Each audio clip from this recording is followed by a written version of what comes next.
He built the single largest fortune in the history of the modern world, and the government spent 15 years trying to tear it apart. They won the case. They split his company into 34 pieces, and somehow that defeat doubled his fortune overnight. To understand how a man can lose a war and win the peace, you have to go back to where it started. Not in a boardroom, but in a small wooden house with a father nobody could trust. His name was William Rockefeller, but in the towns of upstate New York, people called him by a different name behind his back, Devil Bill. He sold fake medicine out of the back of a wagon, told women dying of cancer that his bottled cure would save them, and vanished before anyone could ask for their money back. He had two families living under two different names at the same time, and neither one knew about the other for decades. He used to tell his oldest son one thing, over and over, like a lesson he wanted burned into the boy's skull. A man who trusts completely deserves to be robbed. That son's name was John. And while his father was busy running from town to town, John was sitting at a kitchen table doing something his father never once did in his life, counting. By the time he was a teenager, John kept a small notebook where he recorded every cent he earned and every cent he spent, down to the penny. He called it his ledger.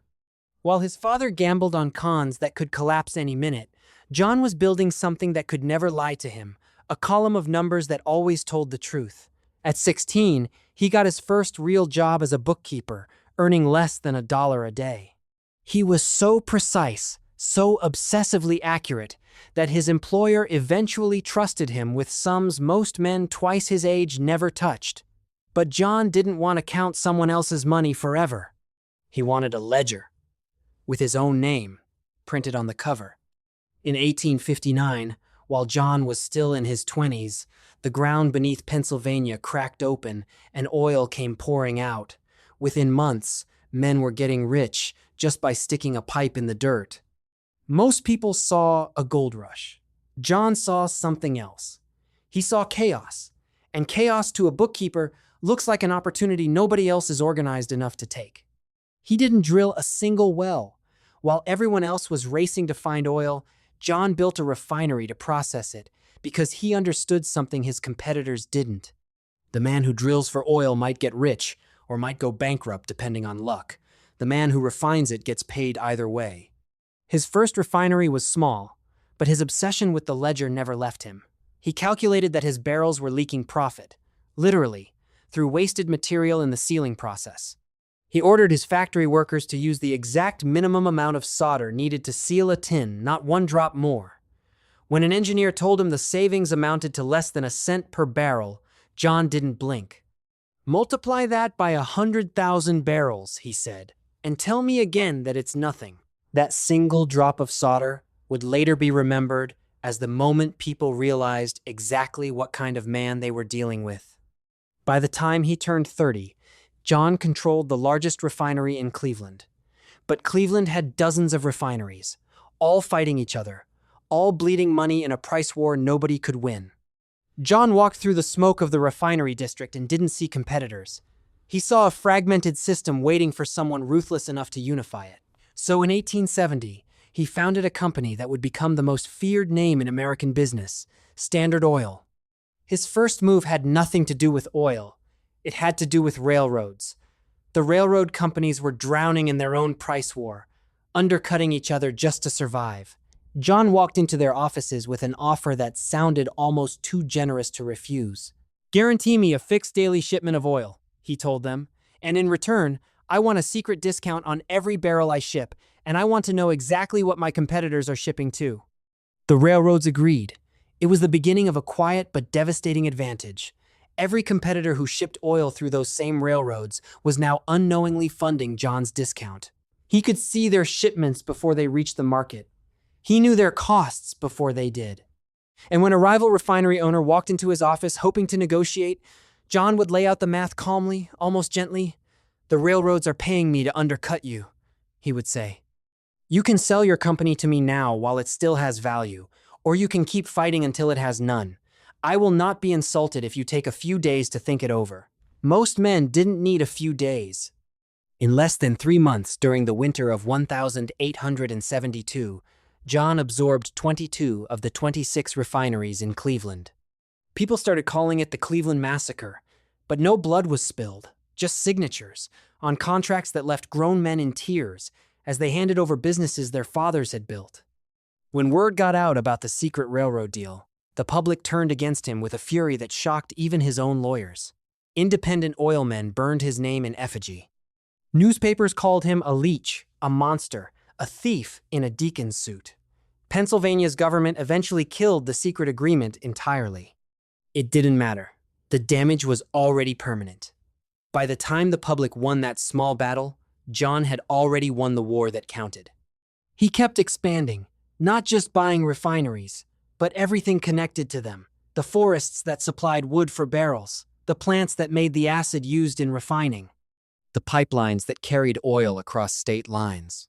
One by one, he removed every door his competitors could walk through, until refining oil without his permission became nearly impossible. There was a legal problem standing in his way, though.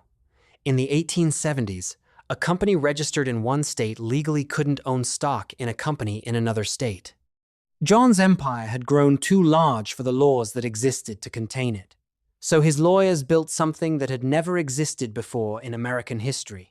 A structure where dozens of separate companies were secretly controlled by a small group of trustees, hidden behind a wall of paperwork so confusing that one journalist later wrote that you could prove the structure existed only by its effects, never by finding it directly. They called it a trust. The word would haunt American business law for the next 100 years. By 1890, that trust controlled roughly 90% of the oil refined in the United States. John drove the price of kerosene down from 30 cents a gallon to 8, and for the first time, working-class families across the world could afford to keep a lamp burning after dark. He used to say that he wasn't selling fuel, he was selling light to people who had never been able to afford it. But the man behind that 90% was quietly falling apart. The stress of running an empire that size did something strange to his body. His hair fell out completely, eyebrows and eyelashes included, until he was wearing wigs just to look human in public. He lived almost entirely on crackers and milk because his stomach could no longer handle anything else. The richest man alive could buy literally anything except a body that wasn't destroying itself from the inside. And then, in 1902, a journalist named Ida Tarbell decided to do something nobody had managed to do for 30 years. She decided to actually prove the trust existed. Her own father had been one of the independent oil men crushed during the Cleveland Massacre decades earlier, and she had grown up watching what that defeat did to him.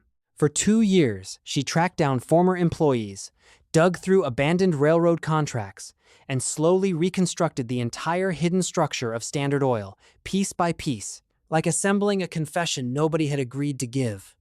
Her reporting did more than expose a company, it exposed the man. Buried in her research was the fact that the deacon everyone in church respected was the son of a wanted con man who, it turned out, was still alive, still running a double life under a fake identity decades after vanishing. The public that once admired John's piety now had a much darker story to tell at dinner tables across the country. The federal government finally acted. In 1911, the Supreme Court ruled that Standard Oil was an illegal monopoly and ordered it broken apart into 34 separate companies. It was supposed to be John's final defeat, the punishment for everything he had built through fear and pressure for 40 years.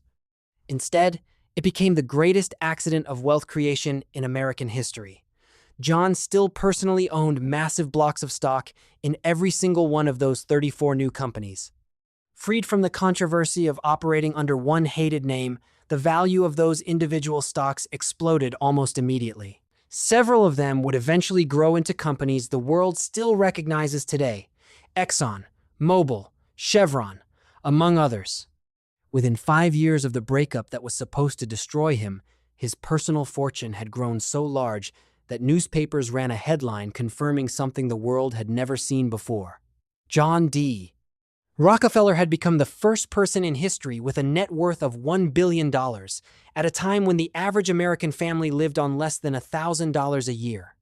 He spent his final decades trying to rewrite the ending of his own story, handing out shiny dimes to children in public, funding medical research that helped eliminate diseases like yellow fever, donating enormous sums to universities and hospitals.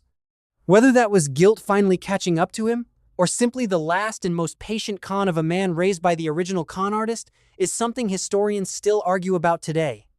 He died in 1937, at the age of 97, just 3 years short of the 100 he always said he was aiming for. He once explained his entire philosophy in a single sentence that still gets debated in business schools to this day.